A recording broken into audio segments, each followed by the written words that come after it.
During this unprecedented year, we have been forced to be isolated from each other, friends, family, students, faculty, artists, scientists, teams. While this new normal has yet to settle in, I decided to have discussions with SFSU students in order to understand their perspectives during this difficult time. This experience has helped me feel more connected to my community, and I hope that it helps you feel more connected as well. This is Our Stories, College from Home.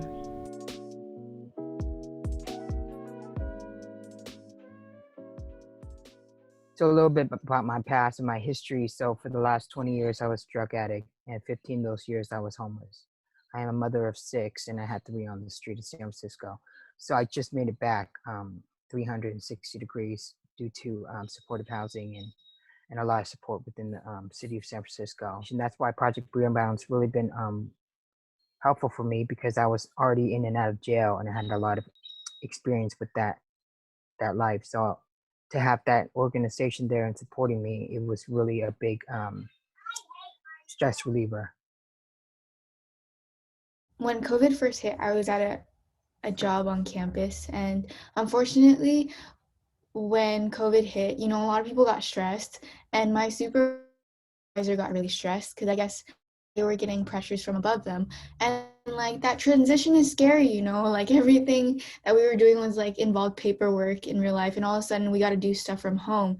So everything was fast and everything was stressful. And so like in turn, I kind of got abused, and like I was working in a very toxic environment, but I needed an income coming in. So I was in a very stressful position where I could put my head down and continue to suffer and keep this position so I can keep getting paid, or I cannot, because there wasn't really a lot of options to find work when COVID first hit. Like everyone around me was getting unemployed and laid off. So it was either I stay in this position or I don't have money. I live with my parents and my brothers. So we all live in one house. We were going to move out, her and I, but then unemployment happened again. And so now I just don't have money to move out. You know what I mean? Like, so we just have to be here. The first few months from August to October, I was really pushing into school. And then the other half of October to now, for me, everything just went down because I just was not motivated. I was honestly like, it was that I guess honestly it's that machismo thing that comes out, like, I'm here to support the woman, the family, and now I don't have any of that, and I felt really defeated. I was struggling last year before COVID, and I didn't have a place to live, so I ended up buying this car that I'm in right now. And I live here, so I've been living here during COVID, in and out of people's homes. So I shared space with a lot of friends. I've shared space with some family members. So yeah, during COVID, it was kind of scary because I was used to being so independent in the car and going to the gym, having to shower, having to be able to work out and having access to clean water. But when COVID hit and they closed the gyms, it was kind of scary because I was like, okay, where am I going to shower now? And this is before I knew that SF State had, showers available at the Meshuv Wellness Center. For people going through the same thing as me. I had to go in and out of my friends' homes to be able to shower or cook food, instead of spending it on eating out, because it was getting difficult, with not having an income. So yeah, right now I live in my van. I still live in it, and hoping that soon I can find a job where I could at least be able to have a place, just a small place, so that I can have a restroom or a kitchen.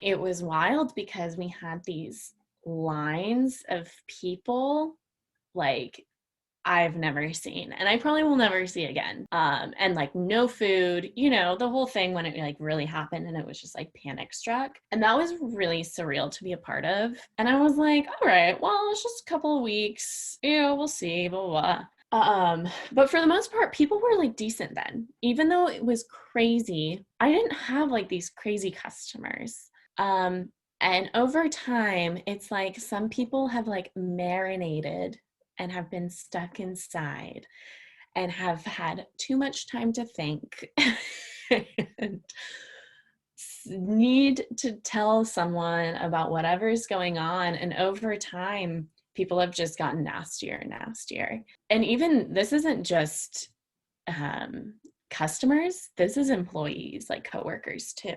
So it's been really hard. It's hard to watch that because I've always been someone who really loves people, and I really love connecting with people and talking. And, you know, I still get some great customers that come in, but it's hard to be constantly like beaten down by everyone all the time.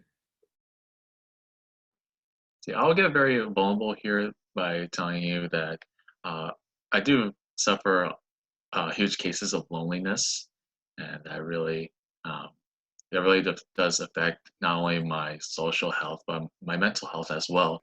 Growing up, I would say being a loner most of my life. Then when I come to college, that was a really great time to get to know as many people as I come across throughout campus, and I've met many great friends through a Christian organization. Actually, I've actually been growing my spiritual faith in Christianity, and ever since shutdown happened back in March, not only have I been distant from my Christian friends, but friends outside of the organization too. I have met so many great people throughout my time in college that I've been so far apart, and it hasn't been really easy to connect with others when I feel like I'm just waiting for somebody to contact me. And I'm not usually the one who like reaches out to others and see how they're doing. And that's just really because it's beyond my comfort zone of making friends, both making new friends and keeping in contact with old friends too. After a while, okay, because I've been enjoying all the work that I've been doing at the Doc Film Institute, and with this digital marketing class that I took, I actually really enjoyed it. After these experiences at Doc Film, as well as my class experiences doing digital marketing, it actually helped me to realize the path that I wanted to take, which was I specifically am interested in pursuing a career in digital marketing. And my main target would be digital marketing, specifically for a film company. I'm very blessed in that because I'm affiliated with different things like health promotion and wellness, active minds, a sewing group, and my amazing professors, and also SOAR. I have like different groups of people to go to for like different depths of problems.